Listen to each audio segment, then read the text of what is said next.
ይህ አዋዜ ልዩ ሰበር ነው። የእስራኤል መከላከያ ኃይል ከሰዓታት በፊት የየመን ሐውቲ አማጽያን የሰና አውሮፕላን ማረፊያ ሙሉ በሙሉ ከጥቅም ውጭ ማድረጉን አስታወቀ።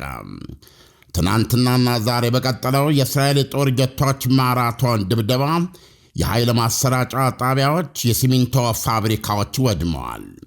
አይዲኤፍ በሰጠው መግለጫ የመን ላይ የድብደባ ወጀብ ማካሄድ ያስፈለገው ባለፈው እሁድ ቤንጉሪዮን አየር ማረፊያ ቅጥር ውስጥ የጣሉትን ጨምሮ ተደጋጋሚ የሚሳኤልና የሰው አልባ ጥቃቶች እስራኤል ላይ ለመፈጸማቸው በቀል ነው ብለዋል። አይዲኤፍ አሁን ሙሉ በሙሉ ከአገልግሎት ውጭ አድርጌያለሁ ያለው የሰና አየር ማረፊያ የጦር መሳሪያዎችንና ተዋጊዎችን ለማዘዋወር ይጠቀምበት የነበረ ነው ብለዋል። አይዲኤፍ ጥቃቱን ከማካሄዱ በፊት ሰላማዊ ሰዎች በአየር ማረፊያው አቅራቢያ ትውር እንዳይሉ ማስጠንቀቂያ ሰጥተው ነበረ። የጦር ጀቶቹ አየር ማረፊያውን ከማሰናከል ተልኳቸው በተጨማሪ ሰና አጠገብ የሚገኙ አያሌ የኃይል ማሰራጫ ጣቢያዎችን፣ ከከተማዋ በስተሰሜን የሚገኝ የሲሚንቶ ፋብሪካን ደርበው ደብድበዋል። የእስራኤል ጦር እንደሚያቀርበው ሲሚንቶ ፋብሪካው ሐውቲዎች ለመሠረተ ልማት ግንባታና ለዋሻ ግንባታ የሚጠቀሙበት ነበረ። አያይዞም በሲሚንቶ ፋብሪካው ላይ የደረሰው ውድመት ያገዛዙን ኢኮኖሚያዊና ወታደራዊ ግንባታ የሚያሽመደምድ ነው። ዳንኤል፣ ያልተጠበቀ ነው። አሁን ከነጋ እስራኤል ያደረገችው ድብደባ ሁለተኛው ድብደባ፣ ትናንትና ተመሳሳይ ድብደባ ሆዴይዳ በሚባለው የወደብ ከተማ ላይ አድርጋ ስለነበረ አሁን የዛሬው ያልተጠበቀ ነበረ። ስለዚህ ከወትሮ ትንሽ የከበደ ነው ማለት ነው። ትናንትና እስራኤል ያካሄደችው ድብደባ በጠቅላላው 7ኛው ነው የመኖች ላይ፣ የዛሬው ደግሞ 8ኛ ነው። ትናንትና ያካሄደችው ድብደባ በዚች ሆዴይዳ በምትባል የየመን የወደብ ከተማ ላይ የተካሄደ ነው። በዚህ ድብደባ ላይ 20 የእስራኤል የአየር ኃይል ጦር ጀቶች ተረባርበዋል እና በተለይ የውሃ ጠረፉን ተከትሎ የተካሄደ ድብደባ ነው። አንድ ትልቅ በጣም ለሐውቲዎች ትልቅ ጠቀሜታ አለው ተብሎ የሚገመት የሲሚንቶ ፋብሪካ የሚገኝበት ባጂል የተባለ ከተማ ውስጥ ድብደባ በመፈጸም የሲሚንቶ ፋብሪካውን ሙሉ በሙሉ እንዳወደመችው ገልጻለች። የጦር ጀቶቹ በትናንትናው ዕለት ብቻ የሐውቲዎች ኢላማ ላይ የጣሏቸው ፈንጆች ወይም ቦምቦች 50 ያህል ናቸው። እነዚህንም አስመልክቶ አየር ኃይሉ የጦር ጀቶቹ ለድብደባ ሲነሱ ነዳጅ ሲቀዱ፣ እንደዚሁም የስለላ አውሮፕላኖች በስራ ላይ እንዳሉ የሚያሳዩ ፊልሞችን ለቋል።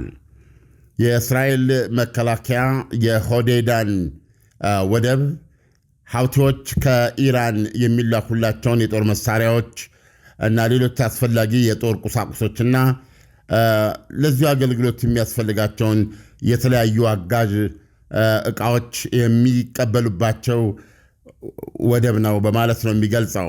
ባጂል ውስጥ የተደመሰሰው የሲሚንቶ ፋብሪካንም ለሐውቲዎች ወይም ለአገዛዙ የትልቅ የኢኮኖሚ ምንጭ እንደነበርና የዋሻ ግንባታና ወታደራዊ መዋቅር ግንባታ አይነተኛ ሚና ይጫወት የነበረ ፋብሪካ ነው ብለዋል። ምርቱን ማለት ነው። እና ይህም ዛሬም እንግዲህ ሌላ የሲሚንቶ ፋብሪካ ደግመው መጥተዋል። የኃይል ማሰራጫ ኤሌክትሪክ ማሰራጫዎችን መጥተዋል። አየር መንገዱ ሙሉ በሙሉ መስራት በማይችልበት ሁኔታ ምንም አይነት የአየር መንገድ የአየር ማረፊያ አገልግሎት እንዳይሰጥ አሰናክየዋለሁ ነው ያለችው እስራኤል። እነዚህን ደምሮ በአገዛዙ ኢኮኖሚና ወታደራዊ ግንባታ ላይ አንጀት ቆራጭ ምት ነው ያሰረፍኩት የሚል ነው። በዜናው ላይም እንደሰማው እንግዲህ እነዚህ 2000 ኪሎ ሜትር ተጉዘህ የምታደርጋቸው ድብደባዎችን አስፈላጊ ያደረገው ሐውቲዎች በተከታታይ በተለያዩ ቀናት ወደ እስራኤል የሚተኩሷቸው ሚሳኤሎችና ሰው አልቦች ምክንያት ነው። ቢንጎሪዮን አየር ማረፊያ ቅጥር ውስጥ የወደቀው ለምሳሌ ትናንትም በዜና ላይ ለመግለጽ እንደሞከር ነው ወደ ጎንና ወደ ጥልቅ የቆፈረው ወይም የማሰው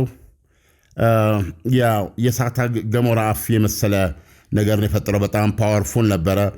እንዳለ ነው ያረፈው።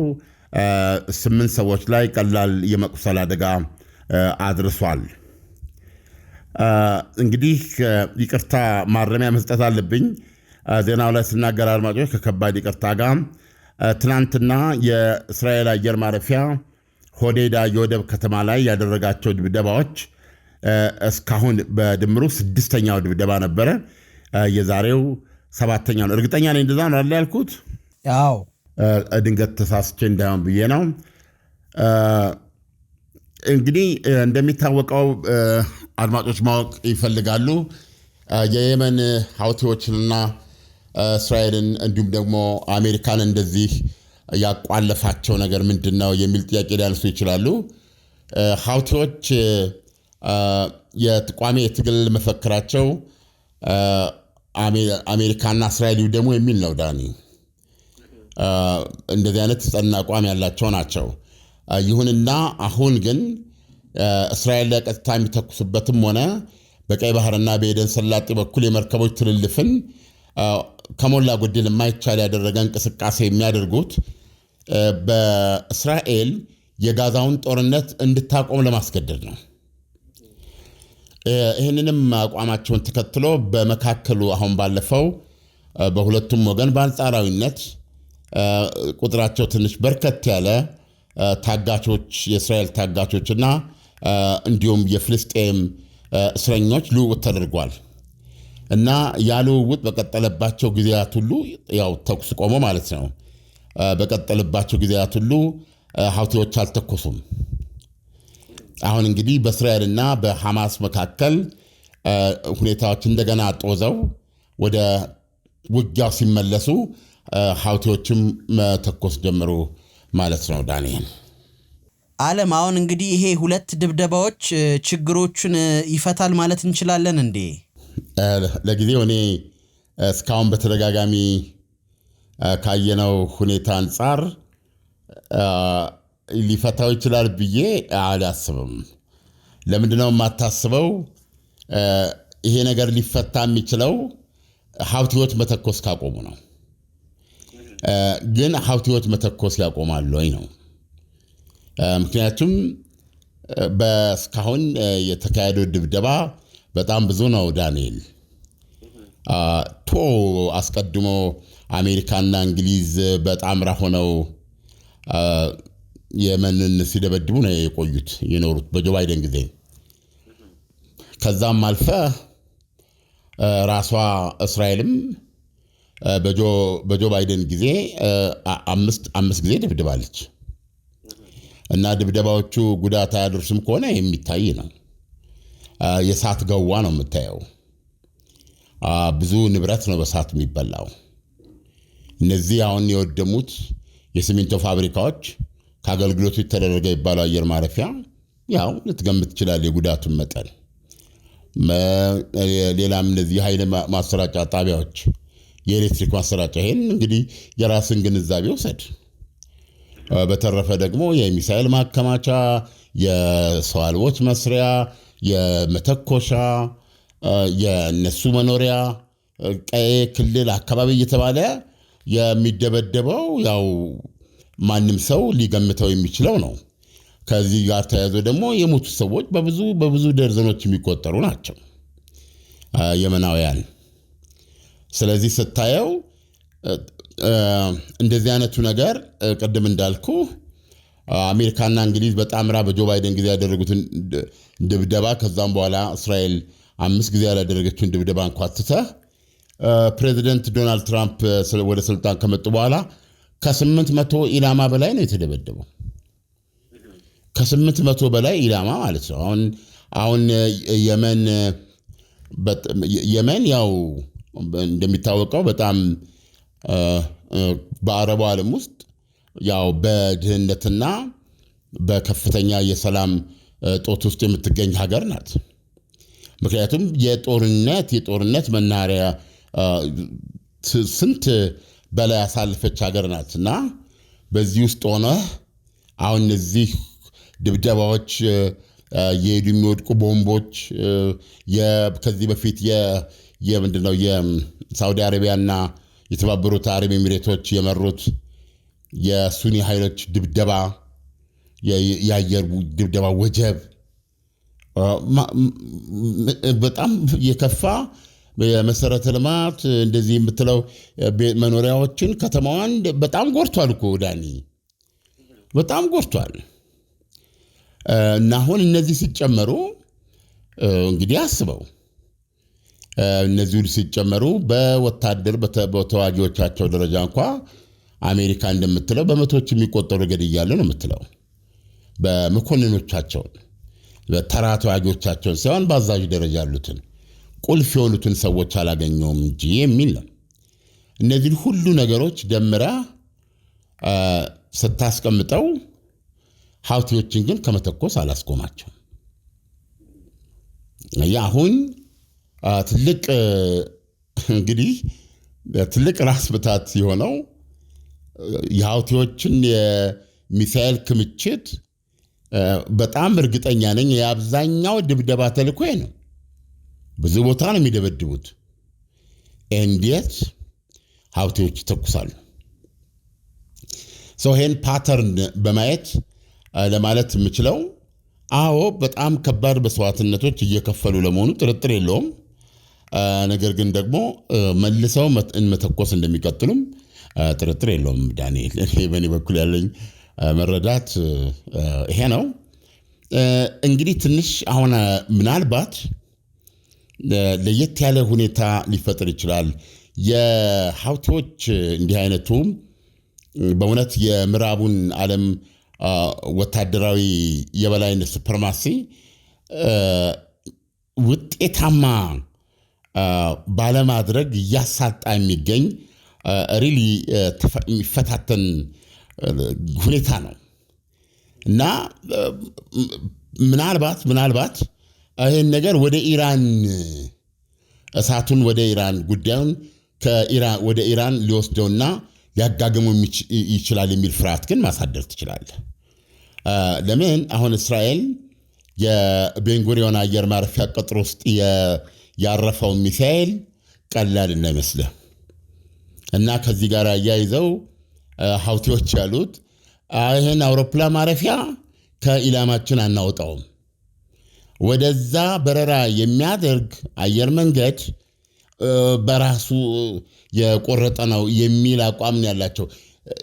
በእርግጥ አሁን ትልቁ ጥያቄ ምንድነው? የዛን ጊዜ እሁድ ዕለት ያለው ያ ሚሳኤል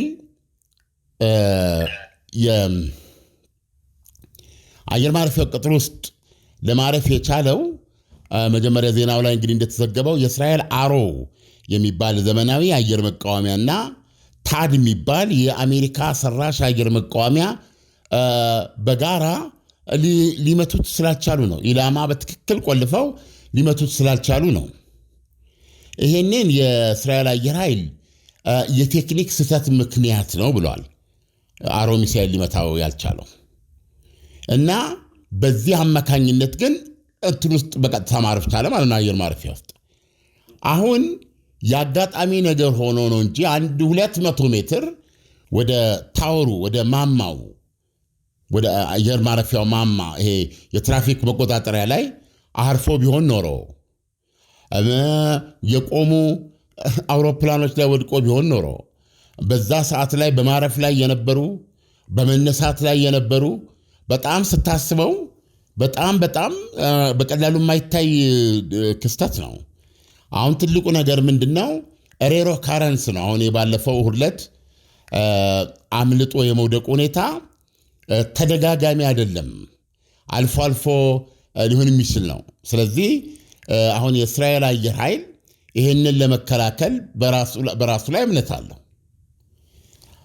ይሁንና አንድም አለፈ ሁለት እንዲህ አይነቱ ነገር የሚደገም ከሆነ ግን ሀውቲዎች ያሉት እስራኤል አሮ ሚሳኤልም ሆነ ታድ የሚባለው በምህጻረ ቃል የአሜሪካ ጸረ ቦሊስቲክ ሚሳይል ሊመታው ያልቻለበት ምክንያት ሚሳይሎቻችን ሃይፐርሶኒክ ስለሆኑ ነው ብለዋል። ይሄ ለፍጡነ ድምፅ የምንለው ማለት ነው። ነገር ግን ከእስራኤል በኩል የምንሰማው ኢራንም የላትም ለፍጡነ ድምፅ አታመርትም፣ ያ ቴክኖሎጂ የላትም የሚል ነው። ስለዚህ አሁን ሀውቲዎች ቀጥለው ምን ያደርጋሉ ነው እንግዲህ በተከታታይ ቀን ለድብደባ ተጋልጠዋል። ቀጥለው የሚያደርጉትን ነገር ነው ማየት ያለብን እንጂ በአንድ ይሄ አየር ማረፊያ ውስጥ ማሳረፍ የቻሉት ነገር ደጋግመው ሊያደርጉት የሚችሉ በእነሱ ችሎታና በሚሳይላቸው ብቃት የተነሳ የሆነ ነገር ከሆነ ግን ቃላቸውን ተግባራዊ ማድረግ ይችላሉ። ምክንያቱም አየር ማረፊያዎች በጣም ሴንሲቲቭ ናቸው። ድጋሚ እዛው ቅጥር ግቢ ውስጥ በምንም ምክንያት የሚያሳርፉበት ሁኔታ ከተፈጠረ በጣም እርግጠኛ ሆኜ ነው የምነግርህ በረራ ለብዙ ጊዜያት ሊቆም ይችላል ለእስራኤል። ግን ይሄ ሲናሪዮ ብዙ የሚጠበቅ ይሆናል ተብሎ የሚጠበቅ አይደለም እና ለጊዜው ይሄንን አስመልክቶ እስራኤል በወቅቱ ጠቅላይ ሚኒስትሩ የሰጡት መግለጫ እስራኤል በፈለገችው ሰዓትና ቦታ እርምጃዋን በቀሏን ትወስዳለች የሚል ነው። በቀሉ ግን ለሀውቲ ብቻ ሳይሆን ኢራን ላይም ያነጣጠረ እንደሚሆን ገልጸው ነበር እና ይህንን በዚህ ብንደመድመው። በጣም ጥሩ ዓለም፣ ለትንታኔው አመሰግናለሁ። መልካም ምሽት ይሁንልህ። መልካም ምሽት። አዋዜ ልዩ ዜና ላይ የተመሰረቱ ታሪኮች በስፋት የሚቀርቡበት ነው። አዋዜ ልዩ በየዕለቱም አጫጭር የዜና ታሪኮች ይሰጣል። የዜናዎቹን መነሻ ምክንያት ይመረምራል። በአዋዜ ልዩ ማስታወቂያ ማቅረብ ከፈለጋችሁ አዋዜ ልዩ ላይ በተገለጸው አድራሻ መሰረት ልታገኙን ትችላላችሁ። አዋዜ ልዩን ላይክ፣ ሼር፣ ሳብስክራይብ አድርጎ። አዋዜ ልዩ ዜና በልዩ ማለት ነው።